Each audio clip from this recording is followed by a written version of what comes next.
Good morning, everyone. Before we talk about brokerages, commissions, or technology, I want to start with a simple idea.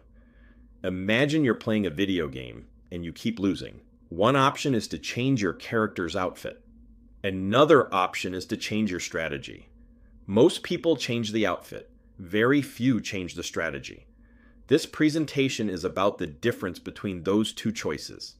Today, we're going to explore why switching companies often feels like progress, but rarely creates lasting success. More importantly, we'll look at what happens when an advisor stops building someone else's business and starts building assets they truly own. This is Steve Koleno, and this is Confidential Remarks. At first glance, changing brokerages looks like a fresh start. You get a new commission split, new leads, new technology, and maybe a new brand name attached to your business. But here's the question. What actually changed? If the business model is the same, then the destination is the same. It's a lot like running on a treadmill. You're moving, you're working hard, and you're sweating. But when you stop, you're still standing in the same place. Many advisors think they have a brokerage problem when they really have an ownership problem. They're not lacking opportunities. They're lacking assets they control. Changing seats on the same boat doesn't change where the boat is going. This shows two completely different games. The first game is brokerage-centric hopping. In that game, success is measured by better splits, better perks, and better tools provided by someone else. The second game is strategic value innovation. In this game, success comes from owning things that stay with you no matter where you work. Instead of asking, which company should I join? The question becomes, what assets am I building that nobody can take away? One game is focused on short-term benefits. The other game is focused on long-term ownership. And over time, ownership almost always wins. Every time someone changes brokerages, they pay a hidden cost. Relationships must be rebuilt. Momentum slows down. Systems must be recreated. Trust has to be reestablished. Imagine planting a tree every year and then digging it up before it has a chance to grow. Eventually, you become exhausted, not because you're lazy, because the system forces you to keep starting over. The problem isn't effort. The problem is constantly resetting progress. The longer this cycle continues, the harder it becomes to build lasting value. Most industries compete on the exact same things. Everyone offers similar services. Everyone makes similar promises. Everyone fights over the same customers. When that happens, competitors begin to look almost identical. The only way to stand out is to stop competing on the same factors. Instead of asking, how can I do what everyone else is doing slightly better? Ask, what valuable thing is nobody else focusing on? Real innovation doesn't happen when you become a better copy. It happens when you become something different. This graph tells an important story. On the left side are the traditional things advisors are encouraged to chase. Commission splits, brand recognition, leads, perks. Those things matter, but only up to a point. On the right side are things that become more valuable over time. Owned infrastructure, transparency, professional reputation, consumer trust. The moment these two lines cross is the moment the advisor stops relying on a company and starts creating independent value. The industry's influence goes down. The advisor's influence goes up. That's the turning point. Creating a different future requires making different decisions.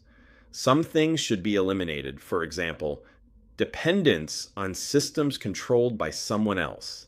Some things should be reduced, such as chasing flashy perks that disappear when you move. Some things should be raised, like professional standards, expertise, and personal credibility. And some things should be created, things that didn't exist before. Transparency, ownership, trust, portable business assets. The goal isn't to improve the old model. The goal is to build a better one. Most advisors compete for the attention of other advisors, but almost nobody competes for consumer trust. Think about that. Millions of professionals are fighting inside the same crowded marketplace. Meanwhile, consumers are still asking the same question. Who can I trust? That creates a huge opportunity.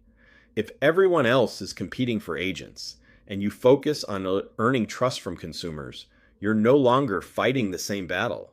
You're operating in a space with far less competition. Imagine owning a restaurant versus working in one. If you own it, you control what happens. If you simply work there, someone else makes the decisions. The same idea applies here. If your business stops working the moment a company logo changes, then you don't fully own your business. You own a position. True independence means owning the systems, relationships, and assets that allow you to operate regardless of where you work. Ownership creates freedom. Dependence creates vulnerability. Independence isn't built with one thing. It's built like a stack of building blocks. At the foundation is data sovereignty. That means controlling your information and records. Next comes a portable technology stack, tools that move with you.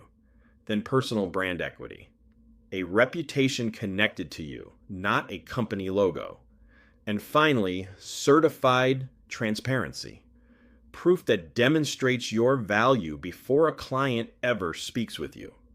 When all of these pieces work together, you create a business that becomes stronger and more resilient over time. Technology can either trap you or empower you. If all your data lives inside someone else's platform, leaving becomes difficult. You lose history, you lose systems, you lose momentum. But if your technology is portable, your business can move without disruption. Think of it like carrying your backpack instead of leaving all your belongings in someone else's house. Ownership creates flexibility. Dependence creates risk. Most consumers don't spend much time thinking about brokerage brands. They think about people. They ask questions like, can I trust this person? Are they competent? Will they tell me the truth? Trust isn't something that should be built after the first meeting. The strongest businesses create trust before the conversation even begins. That's why transparency matters. When people can clearly see evidence of your expertise and honesty, trust becomes easier to establish. And trust is one of the most valuable assets any professional can own. One of the biggest advantages of ownership is that it improves both sides of the equation. As trust, transparency, and independence increase, your value in the market rises. At the same time, your costs decrease because you're no longer rebuilding everything every time you move. You're creating assets that continue working for you. The result is a stronger business with more stability and more leverage. Over time, that gap becomes enormous. The advisors who stop switching brokerages aren't necessarily the ones who found a better deal.